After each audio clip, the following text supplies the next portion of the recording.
Okay guys, number 2, let's do this. So Crispy Crisp produces packets of crisps. Yeah, I bet you lot can't be walkers though. During a promotion, a prize is placed in 25% of the packets. Okay, so it seems like a probability of earning a prize in a packet.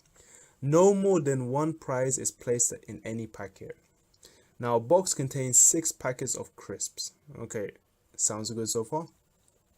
Write down the suitable distribution model the number of prizes found in box. So this one is the number of prizes, okay? Not the fact that there is no more than one prize placed. That's something else.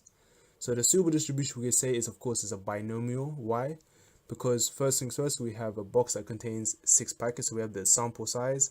We also have a probability of finding the prize in a box. And one thing to know, one assumption that's required for a binomial model is that the prizes are randomly placed in packets. Okay, so every time you come to these type of questions, always think of a randomly distributed packet. It's binomial because we don't know where it's going to be, but we know it's all random. So that makes it binomial.